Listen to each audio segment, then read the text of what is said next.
वैदिक पर्सपेक्टिव के इस YouTube चैनल को सब्सक्राइब करें, वीडियो को लाइक व शेयर करें। ओम ओम अभि सिद्धमो अजिगादस्य शत्रुन वितिग्मेन वृषभेणा पुरोऽभेत सम वज्रेणा सृजत वृत्रमिन्द्रः प्रास्वाम मतिम अतिरच्छाशदानः। अभीष्ट सिद्ध करते हैं, जीता इसके शत्रुओं को विशेष रूप से तीक्ष्ण वृषभ द्वारा पुरों का भेदन किया, सम्यक रूपेण वज्र द्वारा सृजन किया वृत्र का, इंद्रियों को वश में करने वाले ने प्रकृष्ट रूपेण अपनी मति को फैलाया, छिन्न भिन्न करने वाले ने। यह मंत्र जो लिया गया है, यह ऋग्वेद के प्रथम मंडल के 33वें सूक्त का यह 13वां मंत्र यहाँ लिया गया। इस सूक्त के जो ऋषि हैं वह हिरण्यस्तूप महिमवत आंगिरस हैं, और जो देवता अर्थात दिव्य विषय है वह है इंद्र। 13वें मंत्र का जो छंद है वह है निषद त्रिष्टुप, और जो स्वर है वह है त्रिष्टुप धैवत।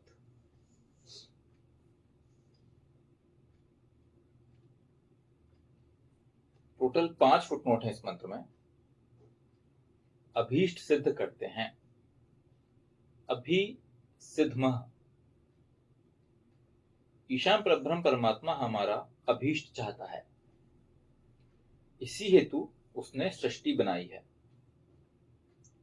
सृष्टि में सारे सुख भोगों की व्यवस्था हमारे लिए ही की है, तथा सुखमय जीवन जीने के लिए एक जीवन व्यवस्था वेद में बताई गई है। इस जीवन व्यवस्था के माध्यम से प्रत्येक मनुष्य के अभीष्ट की सिद्धि संभव है। इस हेतु यह सृष्टि और इस सृष्टि का सम्राट ईशान परब्रह्म परमात्मा हर क्षण मानवों का सहयोग करने के लिए तत्पर है। मंत्र के शुरुआत में ही बोल दिया गया है, अभीष्ट सिद्ध करते हैं। मतलब ये कि जब ईश्वर ने जो सृष्टि बनाई है वह आपके अभीष्ट के लिए ही बनाई गई है। पहली चीज तो ये हमें क्लियर होनी चाहिए, क्योंकि ईश्वर कभी किसी का नहीं चाहता कि किसी के साथ गलत हो। ईश्वर हमेशा आपका अच्छा ही चाहता है। इसलिए आप देखेंगे बहुत जगह पे आप देखेंगे कि ईश्वर को मित्र भी बोला गया है, ईश्वर को सखा बोला गया है। बहुत सारे वेद मंत्र हैं जिसमें मित्र सखा ऐसे भी आपको मिलेंगे उसके। तो ईश्वर चाहता है कि आपका जो जीवन हो वह बहुत अच्छा हो, पर आप जो पाना चाहते हैं लाइफ में वो आप अचीव कर सकें, आप अपने अभीष्ट की सिद्धि कर सकें। मतलब आपके जो डिजायर्स हैं, आपके जो ख्वाब हैं, आपके जो सपने हैं, आप जो चाहते हैं लाइफ में अचीव करने का, वो सारी अचीवमेंट आप प्राप्त कर सकें। तो ईशान तो ये स्वयं खुद चाहता है आपके लिए, लेकिन इन सिद्धि के लिए सबसे बड़ी बाधा हम स्वयं हो जाते हैं, क्योंकि आप सिर्फ चाहने के लिए से नहीं होता। ईश्वर ने जो सृष्टि बनाई है वह कर्म प्रधान व्यवस्था बनाई गई है। उसमें अगर आप अभीष्ट चाह रहे हो तो चाहने के साथ साथ आपको उसके लिए अच्छे कर्म करने पड़ते हैं। हम बिना कर्म करे आप ये सोचेंगे कि हम ये अचीव कर लें। अगर आप एक अच्छा खिलाड़ी बनना चाहते हैं, आप अगर मैच क्रिकेट देखते हैं, आप बोलते हैं कि नहीं मुझे तो विराट कोहली बनना है, तो विराट कोहली बनना आप बन सकते हैं, लेकिन विराट कोहली बनने के लिए कितनी मेहनत करनी पड़ती है जो विराट कोहली ने किया है। या आप रोनाल्डो बनना चाहते हैं, मेसी बनना चाहते हैं फुटबॉलर, तो आप ये सब आपकी अभीष्ट की सिद्धि को प्राप्त करने के लिए आपको ऐसी मेहनत भी करनी पड़ेगी। सिर्फ बोलने से समझने से कि मैं ऐसा बन जाऊं, मैं वो कर लूं, मैं नरेंद्र मोदी बनना चाहता हूं, तो आप बन तो जाएंगे, लेकिन ये तभी बन पाएंगे जब उसके लिए वैसी मेहनत करेंगे, वैसे कर्म करेंगे, तब आप प्राप्त करेंगे। तो ईश्वर आपको आप जो चाहते हैं वह प्रदान करने के लिए सदैव तत्पर है। हर जगह, हर समय, काल, जगह, इन सब चीज़ों का ईश्वर पे कोई बाध्य नहीं है।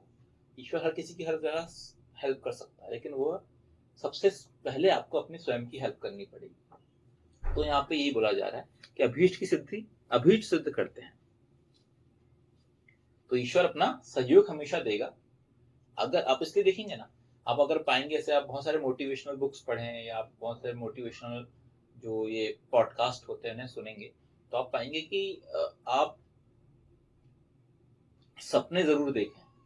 बहुत सारे लोग हैं इनकी आप बातें सुनेंगे तो ये बोलते हैं, जो अचीव कर रहे हैं अपनी लाइफ में उन्होंने, तो वो ये बोलते हैं आप सपने देखना ना छोड़ें। मैनिफेस्टिंग आजकल बोलते हैं इसको, मैनिफेस्ट करना। आप ये वर्ड सुन रहे होंगे आजकल, अगर आपने सुने होंगे कि आप मैनिफेस्ट करें। मैनिफेस्ट करने मतलब क्या? आप अपने आप को वैसा सोचें कि मैं ऐसा बन गया। तो जब आप ऐसा सोचना स्टार्ट करेंगे तो मेंटली आपके अंदर वो चेंजेस आने स्टार्ट होंगे। पहले तो आप सोचेंगे कि यार, कोई ये सोचा कि मैं मेरे पास बहुत असीम धन होना चाहिए, बहुत मैं धनवान बन गया हूँ, मेरे पास गाड़ियां हैं, मेरे पास ये है।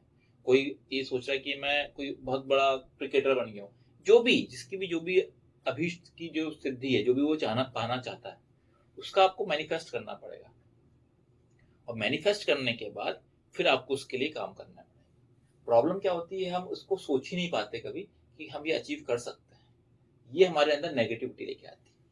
अगर हमने पहले डिसाइड कर ली कि नहीं मुझे तो ये बनना है, तो आप पाएंगे आप बन जाएंगे। ऐसे बहुत सारे आप एग्जाम्पल देखेंगे कि जहाँ पे जब कोई इंसान कुछ नहीं था, उसने अपने बोर्ड में या अपने घर पे अपने इसमें पेपर में एक चीज लिख दिया कि मैं अगले 10 साल में यहाँ पे पहुंचूंगा, ये बन जाऊंगा। ये उसका मैनिफेस्टेशन है।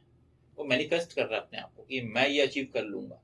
तो जब वो ऐसा करके अपने आंखों के सामने वो जो उसको टांग देता है, उस पेपर को चिपका के रख देता है, तो वो उसको अचीव भी करता है, क्योंकि उसके लिए फिर वो उसके अकॉर्डिंग प्लान्स बनाता है, गोल सेट करता है, उसके हिसाब से मेहनत करता है। तो ये जो मेहनत है, ये मेहनत को कंप्लीट करने के लिए कई बार आप ये भी सुनेंगे कि मेहनती बहुत है लेकिन लक काम नहीं कर रहा।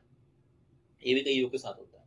तो वो जो लक वाला फैक्टर है, जहाँ पे आपका खुद का स्वयं स्वयं का कंट्रोल नहीं है, वो ईश्वर आपके लिए कंप्लीट करके देता है। तो मैनिफेस्टेशन करिए, मेहनत करिए, साथ ही साथ जो लक वाला फैक्टर है, आप उसको लक या भाव, अपना भाग्य बोल सकते हैं, किस्मत बोल सकते हैं, उसको हम ईश्वर बोलते हैं। ईश्वर, जब डॉक्टर्स बोलता है कि नहीं अब भगवान पे ही भरोसे चलेगी चीजें, भगवान पे है, हमने अपना काम कर दिया, वो जो भगवान है, जो वो लक है, वो ईश्वर ही है। वो जो ऐसी शक्ति जो आपकी कंट्रोल में नहीं है, वो शक्ति आपके लिए हमेशा तत्पर रहती है। तो ईश्वर सबका भला चाहता है, सबसे पहले हमें स्वयं का भला चाहना पड़ेगा। जीता इसके शत्रुओं को विशेष रूप से तीक्ष्ण वृषभ द्वारा, अजिगात अस्य शत्रुन तिग्मेन वृषभेण। जनहित मानव हित के शत्रुओं को जीतने के लिए विशेष रूप से तीक्ष्ण वृषभ बनने की आवश्यकता पुरुष वर्ग के लिए अनिवार्य है। यदि सत्कर्म करने वाला औरत गमन करने वाला नहीं, अपितु औरत परित्यागवादी है, तो वह किसी भी औरत के भविष्य और उससे उत्पन्न संतान का भविष्य व्यवहारिक रूप से सुखमय नहीं बना पाएगा। मतलब क्या? यहाँ पे जो बात बोली जा रही है, जीता इसके शत्रुओं को विशेष रूप से तीक्ष्ण वृषभ द्वारा, जो ये यहाँ पे जो उपमा, मतलब यहाँ पे जो बात की जा रही है, जो जिस बारे में यहाँ पे ली गई है, वो बात किया जा रहा है तीक्ष्ण वृषभ। तो जो तीक्ष्ण वृषभ, ऐसे पुरुष को बोला जा रहा है जो कि बहुत ही कैपेबल है, जिसका पौरुष बहुत शक्तिशाली है। तो ये जो पुरुष होंगे, जो शक्तिशाली पुरुष होंगे, वो ऐसे नहीं होने चाहिए कि वो औरत परित्यागवादी बने। मतलब ऐसे नहीं होने चाहिए जो कि बहुत कैपेबल हैं लेकिन वो विवाह नहीं करना चाहते, या वो अपने आप को अकेला रखना चाहते हैं। नहीं, ईश्वर बोलता है कि अगर आप इतने सक्षम हो, इतने सही हो, आपके कर्म अच्छे हैं, तो आप अपनी इस चीज को आगे सृष्टि के लिए भी लेके जाएंगे। क्योंकि देखिए, सृष्टि चल रही है किससे है? सृष्टि, जो इंसान है, अगर वो आगे अपनी सृष्टि को कुछ नहीं देगा, मतलब अगर वो संतान की उत्पत्ति नहीं करेगा, तो सृष्टि वहीं समाप्त हो जाएगी। अगर आप देखें कि अगर आज की डेट में पूरी सृष्टि की जनता ने डिसाइड कर ली कि हम बच्चा पैदा नहीं करेंगे, तो आप पाएंगे वहीं पे फिर सृष्टि समाप्ति की ओर चले जाएगी।